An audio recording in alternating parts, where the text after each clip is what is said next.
একটা সমস্যা হলো যে ওই অল্প কোয়ান্টিটি কেউ ইয়েতে দিতে চায় না আর কি, একটু বড় কোয়ান্টিটি।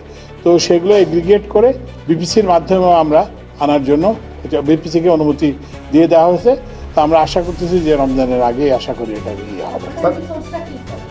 কোটা না অল্টারনেটিভ সোর্স মানে তো অল্টারনেটিভ কান্ট্রি, অল্টারনেটিভ লাইনের ভেহিকেল, এইগুলো বিভিন্ন জায়গা থেকে, ভেনেজুয়েলা থেকে আসতেছে, তারপরে আফ্রিকান কোন কোন কান্ট্রি থেকে আসতেছে বিভিন্ন বিভিন্ন না সেটা না না ভেনেজুয়েলা না, ওখানে আরেকটা কি ল্যাটিন আমেরিকান আরেকটা অন্য কোন একটা দেশ আছে, মানে যেগুলো এমবার্গোর অধীন না আর কি, সেই সব দেশ থেকে। এবং যেসব দেশ বা জাহাজ এমবার্গোর অধীন না, ওই এখানে একটা আইগ্যাস বলে একটা টার্কিশ কোম্পানি আছে, ওরা ওই যে বিভিন্ন জায়গা থেকে সোর্স করে। এই জন্য এই সময়টা এই জন্য লাগতেছে। এলপিজি বিক্রি করে না, তারা কিন্তু এই রিসিট দেয় না, আপনাদের সরকারি যে নির্ধারিত দাম ওরা বেশি রাখে, এই জন্য। আচ্ছা, এখন এটা আমরা আলাপ করছি যেটা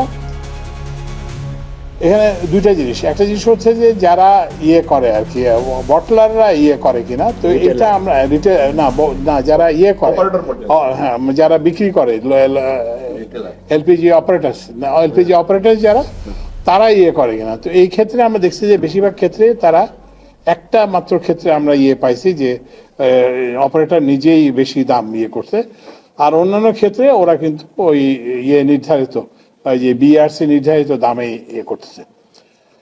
তো এরপরে হচ্ছে যে যেটা হচ্ছে যে এখন ওই যে রিটেলের পর্যায়ে যে দাম বাড়তেছে, এটা হচ্ছে সিম্পল সাপ্লাই ডিমান্ড দিয়ে জন্য, চাহিদা বেশি কিন্তু সরবরাহ কম।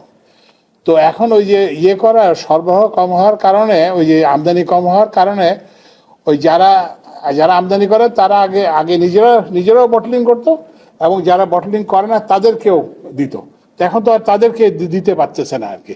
তো ওই জন্য এই যে এইটার কারণেই কিন্তু ওই যে আসলেই বাজারে, আমরা মিথ্যা কথা বলার তো কোনো অবকাশ নেই, আসলেই সিলিন্ডারের অ্যাভেলেবিলিটি কম। তো সিলিন্ডার অ্যাভেলেবিলিটি না বাড়লে তখন তো এটার সুযোগ নেবেই। তো ওই জন্য তবুও আমরা চেষ্টা করতেছি মোবাইল কোড করে নানান কিছু করে যাতে এগুলো মানে যতটা কমানো যায়। আপনি বলেছিলেন যে কারসাজি হচ্ছে গত সপ্তাহে, কিন্তু খুচরা বিক্রেতা আপনার এই বক্তব্যকে নাকচ করেছে এবং বলছেন যে আপনি ঠিক করেননি। না, আমি তো না তারা একদিন ধর্মঘট ডাকলো এবং আপনারা তারপর থেকে এই যে ভ্রাম্যমাণ আদালত বন্ধ করলেন। না, এখন হচ্ছে ভ্রাম্যমাণ আদালতের আমরা আসলে যে প্রাথমিকভাবে আমাদেরকে যে ধারণা দেওয়া হয়েছিল যে এটা এলপিজি অপারেটর অ্যাসোসিয়েশনই বলছিল, ওরা বলছিল যে আমদানি কম হয় নাই। পরে আমরা যখন কাস্টম হাউস থেকে সিকিউরিটি সিস্টেম থেকে যখন ডেটা আনলাম তখন দেখলো আসলে আমদানি কম হয়েছে। তো ওই জন্যই এটা তো একটা ইনফরমেশনটা তো আমাদের একটা ইনফরমেশনের গ্যাপ থাকতে পারে, ওই জন্য আমরা ইনফরমেশন গ্যাপটা এখন অ্যাড্রেস করছি। এবং ওই জন্যই আমরা বলছি তোমরা কে কখন কি এলপিজি আনবো আমাদেরকে জানাও, এবং সেই অনুযায়ী আমরা ইয়ে করতেছি আর কি। আমাদের সামর্থ্যের মধ্যে যা কিছু করা সম্ভব, এই যে এলপিজির সরবরাহ বাড়ানো, বোতল বাড়ানো, এবং গ্রাহক পর্যায়ে যাতে এটা একটা সহনীয় দামে পায় এবং ইয়ে নির্ধারিত দামে পায়, বিআরসি নির্ধারিত পায়, সেজন্য সব চেষ্টা করি। না ভবিষ্যতে যেটা বললাম, এটা ভবিষ্যতে আমাদের পরিকল্পনা হচ্ছে যে আপনারা জানেন যে চিটংয়ে ওই যে হালির শহরের এই এলাকায় আমরা পানি সম্পদ মন্ত্রণালয় থেকে কিছু জমি নেওয়া আছে। তো সেখানে স্টোরেজ ফ্যাসিলিটি গড়ে তোলা হবে এলপিজির, এবং আমরা ওই যে বে টার্মিনালের সঙ্গে আমরা একটা ইয়ে করতেছি যাতে একটা জেটিও হয়। তো সুতরাং এইখানে আমার এইবারের ইয়ে থেকে আমাদের যেটা সেটা হচ্ছে যে আমরা বেসরকারি খাতের পাশাপাশি আমরা সরকারি খাতকেও রাখবো, যাতে করে একটা বাজারে একটা ভারসাম্য আসে। ঘাটতি কত আছে এই যে এলপিজি, এটা ডিটেলটা আমার বলতে হবে। এই সমস্যাটাকে মিট করার জন্য আমরা কি 10,000 টন আনতে পারি না, 20,000 টন আনতে পারি না, 50,000 টন আনতে পারি। আবার হচ্ছে যেহেতু আমাদের স্টোরেজ ফ্যাসিলিটি নাই, তো সেই জন্য তো আমরা ইচ্ছা করলেতে একটা নির্দিষ্ট পরিমাণ আনতে পারি না। এটা যাদের স্টোরেজ ফ্যাসিলিটি আছে, যারা নিবে, সেটার ভিত্তিতে আমরা আনতে হবে। ঠিক আছে স্যার, স্বাভাবিক হওয়ার আগে পর্যন্ত যে জনগণের পকেট কাটা হচ্ছে বা হবে, সেটার বিষয়ে কি জনগণ কি করবে আসলে স্যার এই টাইমটার মধ্যে? না, এখন হচ্ছে কি যে এখন এটা হচ্ছে যে বাজার অর্থনীতির যেটা আপনার তো সাপ্লাই ডিমান্ডের একটা আছে, এখানে একটা ইকুইলিব্রিয়াম প্রাইস আছে। তো এখন আপনার যদি সাপ্লাই শর্টেজ হয় তাহলে তো আপনার দামটা হবে, এটা এটা এটা নিয়ন্ত্রণ করা খুব কঠিন।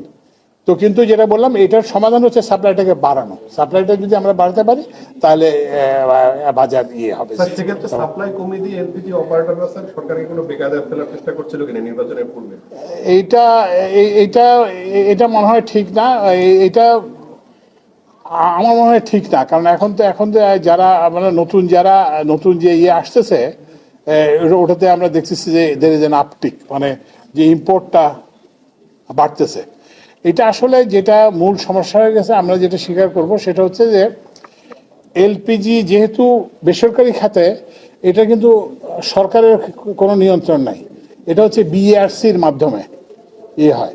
তো এর ফলে আমরা এলপিজির ইম্পোর্ট আগে থেকে কোনো সময় মনিটরিং করতাম না।